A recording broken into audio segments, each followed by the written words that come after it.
For Pacifica Radio, March 9th, 2012. I'm Scott Horton. This is Anti-War Radio.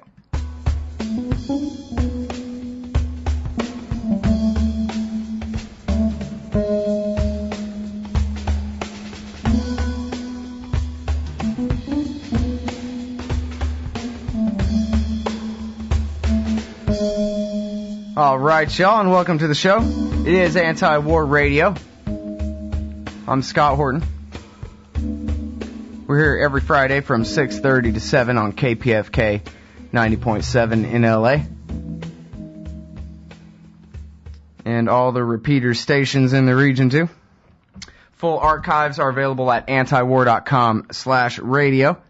And tonight's guest is Daniel Larison, contributing editor to the American Conservative magazine and keeper of a blog at their website called Eunomia at theamericanconservative.com/Larison.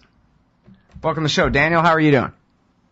I'm doing just fine, Scott. Thanks. How are you? I'm doing great. Appreciate you joining us tonight. And I guess especially if we're going out on KPFK tonight, I should clarify for the audience that it's perfectly consistent for a guest from the American Conservative magazine to be on a show called Anti-War Radio. You're not a hypocrite who became anti-war once Obama took power. The American Conservative magazine was actually founded in opposition to the war in Iraq. Isn't that right?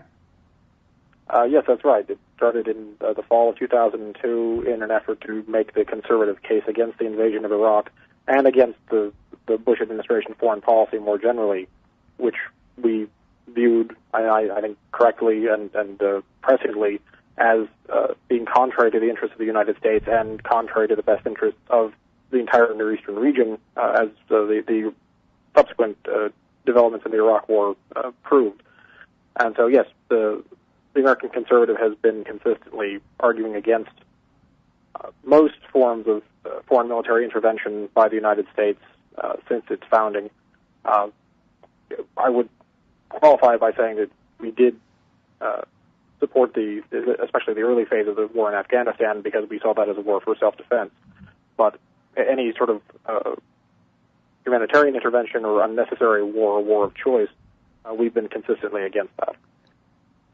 The main objections that we would have to the way that the so-called war on terror has been waged for over the last 10 years is that it is going to be provoking an endless amount of additional resistance and violent opposition to the United States and creating new threats to the United States through the sort of indiscriminate use of force and the excessive use of force that we see all the time, whether it's through the so-called drone wars that are being waged in Pakistan and Yemen, or obviously the war in Iraq, which generated an enormous amount of anti-American sentiment throughout the region and the world.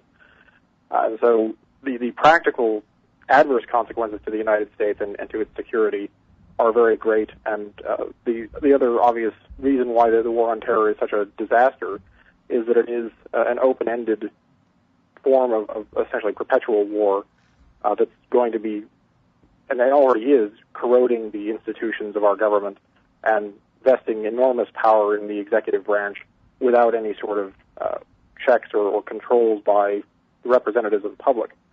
Well, you got that right.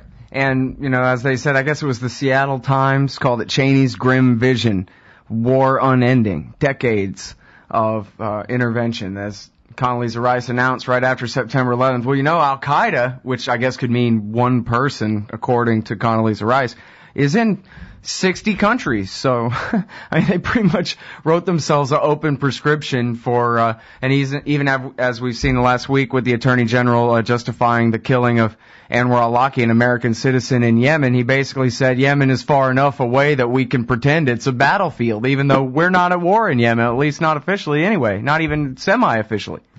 That's right, and that's another example of how the nature of perpetual war and the idea of this endless conflict against quote-unquote terrorism would eventually undermine all of the protections against abuse of power by the government that have been put in place under the Constitution. Once U.S. citizens are no longer allowed to have any sort of due process, it really does become a matter of the arbitrary choice of those in government whether or not the power of the state is going to be used against them.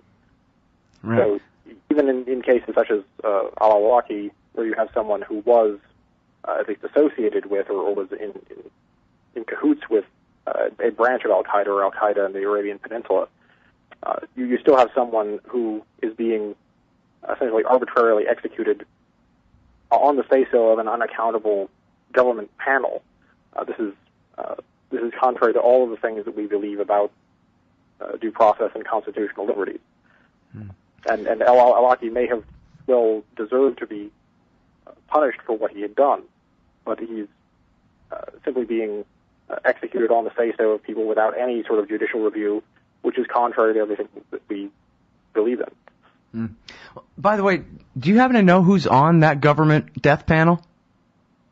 But no, I don't, and I don't think anyone else does either. It hasn't been published, am I right? Not as far as I know. So we sort of assume that it's the Secretary of State and the head of the CIA and maybe the Secretary of Defense, that kind of thing, or could be the deputies, right? We don't even know. No, we don't. And that's just one of the many problems with what's being done here. Yeah. Maybe we could get people to care about it if we put Rush Limbaugh on the panel.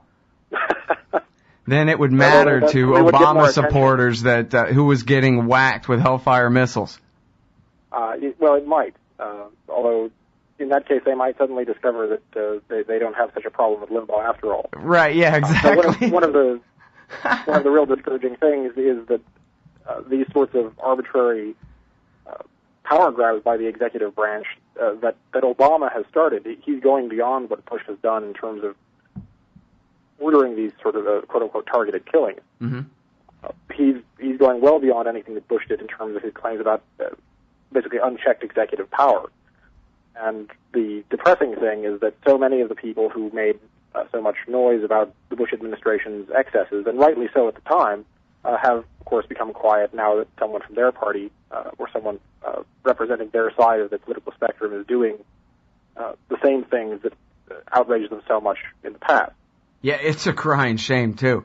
Although there are bright spots. We do see some of the hardcore of the old left anti-war movement from the Bush era that still remain, but it is true that they're a lot harder to find in a lot of places. I'm talking with Daniel Larison. I'm Scott Horton. It's Anti-War Radio. Daniel Larison is a contributing editor at The American Conservative, theamericanconservative.com/Larison, and you've been writing quite a bit about Syria and the degree of American intervention and the possibility of American intervention. And I guess, first of all, before we get to all the critiquing, could you please tell us what's your best understanding of the situation as far as the war there? I mean, it seems like the opposition already got their clock cleaned in Homs and we're after the fact now, but also if you could address to what degree do you think the Defense Department, the CIA, et cetera, have been working with, say, the Free Syrian Army in Turkey and the rest of this kind of stuff? To the best of my knowledge, U.S. government involvement in supporting the armed opposition in Syria is, for the moment, non-existent, or if it is existing, it's so covert that no one's admitting to it. As far as I know, there's right now no appetite to be for the United States to be funneling weapons to these groups. However, there is a clear interest on the part of Qatar and Saudi Arabia to be doing that in pursuit of their own regional agenda against Iran.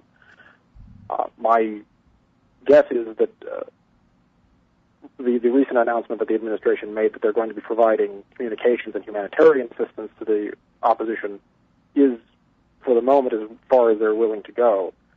But having opened the door to any sort of aid, it's always possible that they could then escalate that to include shipments of weapons and greater U.S. involvement down the line. Mm. What do you think is the possibility that Hillary Clinton and Obama maybe thought twice about this and have maybe made the right decision? I saw Hillary Clinton saying that, Hamas and Al-Qaeda seem to be supporting the revolution in Syria. And so maybe as much as we dislike Assad, maybe we should be careful about whether we are accidentally helping Ayman al-Zawahiri with our foreign policy. She didn't say like we've been doing for the last 10 and a half years. 11 and a half. So, yeah, I mean, yes, Secretary Clinton did say that, and I think what you're seeing is that there is a bit more reluctance or hesitation on their part to jump into another conflict, especially as we're coming up on the presidential election in the fall. They don't want to be in the middle of a new shooting war in the Near East while the election is coming up. That said, I think invoking Hamas's support for the opposition and some of the evidence of al-Qaeda activity inside Syria is part of this pattern that we've seen from the Obama administration, where they will throw up all of these obstacles that they say prevent them from getting involved, sort of like they did before they got involved in Libya. Mm-hmm. And then as the situation in the country appears to get worse, they then throw all of those obstacles aside and rush forward, almost as if they had never made those arguments in the past. So I think there is clearly some more caution being expressed on the part of administration officials, but they're still not really willing to rule out finally and absolutely that we're not going to get involved in this. So to some extent, I see this as almost a kind of foot dragging rather than a clear statement of rejecting U.S. involvement. Mm-hmm. As for the involvement of al-Qaeda in Syria, certainly there has always been a case of al-Qaeda operatives or al-Qaeda sympathizers transiting through Syria, which they did during the Iraq War, and now, of course, they're trying to exploit the situation inside Syria for their own purposes. I think it's certainly the case that if we were to stoke the conflict or try to build up the conflict into a more evenly paired set of factions that would lead to a greater civil war, al-Qaeda would profit from that by sowing chaos and unleashing all sorts of havoc and destruction the same way that they did during the occupation in Iraq. And so the civilian population of Syria will be the one that ends up suffering the most as a result of that. Mm-hmm. Well, and now, I'm sorry, because I should have broken it apart into separate questions from each other there, but isn't the revolution already over? Didn't the, as brutal as it may have been or may not have been, I don't really know whose numbers I trust or anybody's, but seems like the government really solidified their power in Homs, and they didn't pull their troops back out of there or anything, right? They have taken the one big city that was in revolt, no? Well, that certainly Homs was one of the most important centers of the uprising or the rebellion against the government. There are still some pockets of resistance scattered elsewhere around the country in the north and in the southeast. Idlib and Daraa, for example, these are other places where there are still some anti-regime forces holding out, and those are the ones that are going to be targeted next. What we do know, or what we've just heard from this one research firm, think tank, the International Institute for Strategic Studies that I mentioned in my column this week, is that they say that the armed opposition in Syria has no realistic chance to threaten the regime's survival. So while it's not the case that the armed opposition is completely defeated right now, it doesn't seem very likely that they're going to be able to achieve any of their political objectives in terms of overthrowing the government.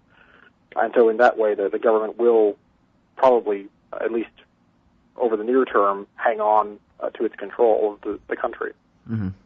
Well, it's funny to hear people on TV talking about, well, yeah, we'll just do it on the Libya model, when the aftermath of that thing, I guess it's a whole other interview and discussion, but suffice to say, it's not all coming up roses over there for the people of Libya now that they've had a NATO-sponsored regime change. But even in that situation, you had pretty clear battle lines. The Western airplanes and the Special Forces guys with the laser pointers were doing most of the fighting, but you had, this westward moving line. And as far as, conflicts and regime changes go, getting the regime change done had a little bit more of a easier to see how this could happen sort of aspect to it at the beginning. But in Syria, I saw on one of these Sunday morning news shows, they had, I forget her name now, but former Hillary Clinton aide, talking about her op-ed in the Post, I think it was, proposing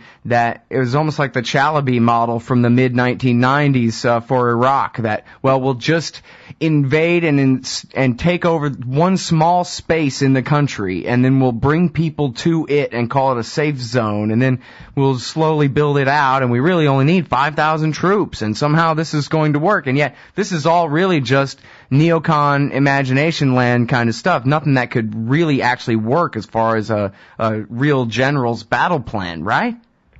Well, any of the safe haven or so-called no-kill zone ideas are essentially half measures that are trying to get us sucked into the conflict without really presenting to people what the real costs are going to be, both to us and to the Syrian people. Sounds like it's setting us up, too, for like Beirut bombing kind of situations, too, where you put in a force that's not really strong enough to protect itself. Sure, and there will be an enormous risk, obviously, to the people that are going into those safe havens, too, because the numbers that would be needed to effectively protect them aren't going to be on offer. No one wants to get involved in any sort of protracted conflict on the ground in Syria. And so the question for all of these safe haven proposals is who is actually going to put forward the manpower, and the answer is no one. The Turks don't want to have any part of it. The Arab states that are agitating for someone to do something don't actually want to risk their own people, and that will leave it to the U.S. and NATO members, all of whom are very wary of doing anything that would actually get their own people killed in the process. Why you keep hearing about the Libyan model is that there is the hope or the belief that we can once again win some sort of air war without putting substantial numbers of people on the ground. And I think in this case, the difficulties of waging the air war are much greater, and the amount of resistance that we're going to get from the Syrian military will be much greater as well, which will eventually suck us into some kind of ground operations if someone were actually willing to go that far. And I think you see that in the past. I mean, a lot of people, when Libya was going on, were invoking the model of the Kosovo intervention, and what most people don't remember is that the Kosovo intervention ended with Milosevic's capitulation because there was serious talk about investing in a ground invasion of Serbia. And that's something that no one is going to be willing to contemplate here.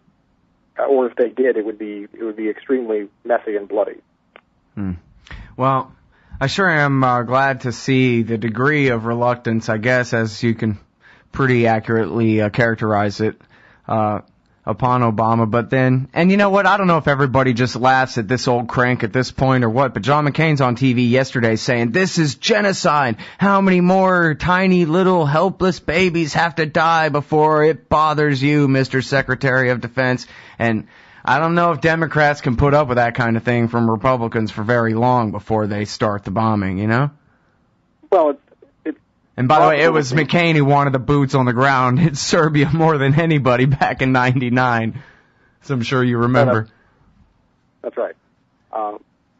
Certainly, there may be some people who are going to be swayed by those sorts of emotional appeals, but what's been encouraging is that the general reaction on both sides of the aisle to McCain's call for airstrikes has been very skeptical or even hostile.